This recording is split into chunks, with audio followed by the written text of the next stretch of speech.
రవి గారు, బీహార్ ఎన్నికల గురించి మనం చర్చించాం గత వారం, ముందు వారం. ఇప్పుడు సుప్రీంకోర్టు బీహార్ ఈసీకి పెద్ద షాక్ ఇచ్చింది. ఏంటి సార్, ఇది మంచి పరిణామమేనా? ఎలా చూడాలి? ఖచ్చితంగా చాలా మంచి పరిణామం. ఎందుకంటే ఈవీఎంల మీద కానీ, అలాగే ఓట్ల శాతం అనూహ్యంగా పెరిగితే వివరణ కానీ, లేకపోతే అనేక సందర్భాల్లో ఎప్పుడు నమోదు చేయాలి, ఎప్పుడు తొలగిస్తారు, ఈ అంశాల్లో ఎలక్షన్ కమిషన్ జవాబుదారీతనం బాగా దెబ్బతింటుంది. వీవీప్యాట్ల చెక్కింగ్ ఇలాంటి అనేక అంశాల్లో అసలు వాళ్ళు పూర్తిగా పారదర్శకంగా ఉండటం లేదు. అనేక గతంలో ఏదైనా కానీ అన్ని పార్టీలతో చర్చించి ఏకాభిప్రాయంతో చేసేవాళ్ళు ఇప్పుడు ఎగ్జిక్యూటివ్ ఆర్డర్స్తో చేస్తున్నారు ఇదంతా. ఈ పరిస్థితుల్లో మహారాష్ట్ర ఎన్నికల్లో పెద్ద కుట్ర జరిగింది. ఓట్లు విపరీతంగా తమకు కావాల్సిన 30 లక్షల ఓట్లు 50 లక్షలు చేర్చి గెలిచారన్నది కాంగ్రెస్, అక్కడ వాళ్ళ కూటమి చేసినటువంటి ఆరోపణ. దానికి రివర్స్లో బీహార్లోకి వచ్చేసరికి అక్టోబర్లో ఎన్నికలు జరుగుతుండగా కేవలం ఒక 2 మాసాల వ్యవధిలో మేము 4 కోట్ల ఓట్లను 3.5 కోట్ల పైన చెక్ చేస్తాము సార్, ఏమనాలి, స్పెషల్ ఇంటెన్సివ్ రివిజన్ అనే ఒక స్కీమ్ చేపట్టారు. ఇది చేపట్టి దీన్ని ధృవీకరించుకోవడానికి 11 పత్రాలు చూపించాలి, 2003 నుంచి చూపించాలి అని. పోనీ మామూలుగా ఎన్నికల ఓటర్ల జాబితా అంటే గత ఎన్నికలు ఈ ఎన్నికల మధ్యలో, బీహార్లో అలా కాకుండా 2023. ఎందుకంటే 2023 తర్వాత రివిజన్ జరపలేదు. ఎవరు జరపొద్దన్నారు? 2003 అంటే 22 ఏళ్ల తర్వాత. 22 ఏళ్ల తర్వాత 11 పత్రాలు తేమంటే సామాన్య ప్రజలు అక్కడ బీహార్లో, పైగా వలస కార్మికులు, వీళ్ళు చాలా ఎక్కువ ఎన్నికలప్పుడు వస్తుంటారు. మళ్ళీ ఒక ఉత్తర్వు మధ్యలో జారీ చేశారు, ఆర్డినరీ రెసిడెంట్ అని, ఎక్కడ ఉంటారో అక్కడే ఓటు, కానీ ఎక్కడి నుంచి వచ్చి ఓటేస్తామంటే కుదరదంటే. మహారాష్ట్రలో ఎన్నికలప్పుడు చేసింది బీహార్లో ఎన్నికలకు ముందే చేయడానికి ఒత్తిడికి గురవుతున్నారు. ఎన్నికల కమిషన్ ఉద్దేశపూర్వకంగా చేస్తుందని ప్రతిపక్షాలు గట్టిగా భావించాయి. దీన్ని సుప్రీంకోర్టులో సవాల్ చేసాయి, వాళ్ళు వినలేదు కూడా. సో సుప్రీంకోర్టు కూడా ఇప్పుడు సూత్రప్రాయంగా ఈ వైఖరిని ఆమోదించింది. వాళ్ళు ఒకటి అన్నారు, ఎన్నికల సంఘం రాజ్యాంగపరంగా ఎన్నికల నిర్వహణ, ఓట్ల నమోదు, జాబితాలు వాళ్ళ పని. ఎన్నికల సంఘాన్ని మేము ఆపలేం, రివిజన్ చేసే హక్కు వాళ్ళకు ఉంది. కానీ 3 అంశాల్లో ఈ మొదటిది హక్కు వాళ్ళకు ఉంది. కానీ రెండో అంశం టైమింగ్.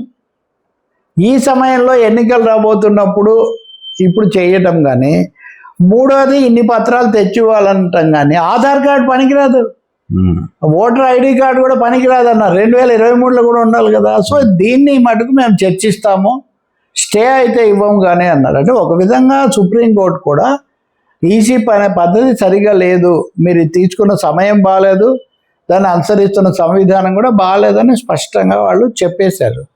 రాజ్యాంగపరంగా సుప్రీంకోర్టు న్యాయ వ్యవస్థకు, వీళ్ళేమో ఎన్నికల వ్యవస్థకు వాటి పరిధిలో స్వయం ప్రతిపత్తి, అటానమీ కలిగి ఉన్నారు కాబట్టి తప్పకుండా ఆపరు.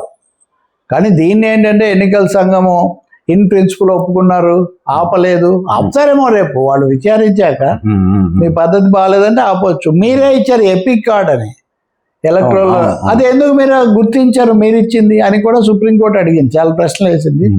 జస్టిస్ జూలియా ప్రశ్నలు వేశారు.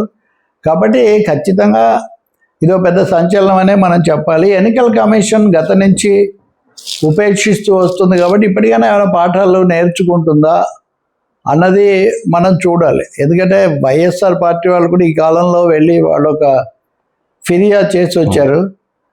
మావి దాదాపు అంటే ఏపీలో కూడా 30 లక్షల ఓట్లు పెరిగాయి సాయంత్రం 5:30 నుంచి 6:30 వరకు అని. ఏ ఫిర్యాదు అయితే మహారాష్ట్రలో వచ్చిందో అలాంటి ఫిర్యాదు ఇక్కడ కూడా మనం గత వారం మాట్లాడాం కదా, 14%. కాబట్టి ఈ అంశాల మీద ఎన్నికల సంఘం జవాబుదారీగా ఉండగా తప్పని పరిస్థితి అయితే వస్తుంది. మిగతా చోట్ల కొంచెం జాగ్రత్తగా ఉంటే దీన్ని బట్టి మనం సంతోషిస్తాం. సార్, అంటే ఈసీ రూల్స్ని అలా సడన్గా మార్చేయడం ఇలాంటివి చేయొచ్చా? అంటే వాళ్ళకి ఆ అధికారం ఉంటుందా? అంటే ఎన్నికల నిర్వహణ ఒకసారి ఎన్నికల నోటిఫికేషన్ వచ్చాక ఎవరు జోక్యం చేసుకోకూడదు. అది ఎన్నికల సంఘం యొక్క అది నిష్పాక్షికంగా ఉండడానికి అది పెట్టారు. ఓకే, అవును. కానీ అది వాస్తవంలో ఒత్తిడికి గురైతే అది రివర్స్ కూడా కొడుతుంది అనేది ఇప్పుడు సమస్య. ఇప్పుడు ఇదివరకు కూడా ఇందిరాగాంధీ ఉన్నప్పుడు కూడా కొన్నాళ్ళు ఇలాంటి ఫిర్యాదులు ఉండేవి. కానీ దానికి దీనికి ఇప్పుడు పోలిక లేదు. అసలు ఎప్పుడు పెడుతున్నారు, ఎప్పుడు తీసేస్తున్నారు, రూల్స్ ఇష్టానుసారం. ఇప్పుడు ఇందులో ముఖ్యమైన అంశం ఏంటి, ఓటర్లు పార్టీలు గెలవడం ఒకటే కాదు, పౌరసత్వం. అంటే ఎన్ఆర్సీ అని ఒకటి తెచ్చారు కదా, పౌరసత్వ సవరణ చట్టం. దాని ప్రకారం వేరే దేశస్తులు వేరే మతస్థులు అయితే వాళ్ళని పంపించేయాలి, డీఫ్రాంచైజ్, ఓటు హక్కు తొలగించటం. అలాగే ఇప్పుడు నేను అన్నట్టుగా ఇక్కడ ఆర్డినరీ రెసిడెంట్ కాదు, మైగ్రెంట్ వలస కాబట్టి మీకు ఓటు ఉండదు. ఈ విధంగా 2 కోట్ల మంది ఓట్లు పోతాయేమో అని చాలా భయంగా ఉంది అక్కడ వాళ్ళకి. ఎందుకు ఇదంతా చేస్తున్నారంటే బీహార్లో నితీష్ కుమార్ మీద తీవ్రమైన అసంతృప్తి ఉంది కాబట్టి ఓడిపోతారు, ఇది పరోక్ష పద్ధతిలో చేస్తున్నారు అని. ఇవన్నీ చేసే హక్కు మీకు ఉండొచ్చు, చెక్ కానీ ఇప్పుడు నెల రోజుల్లో ఎన్నికలు పెట్టుకొని ఏంటి అని. సో సుప్రీంకోర్టు జూలై 20న దీని కేసు మళ్ళీ తదుపరి విచారణ పెట్టింది.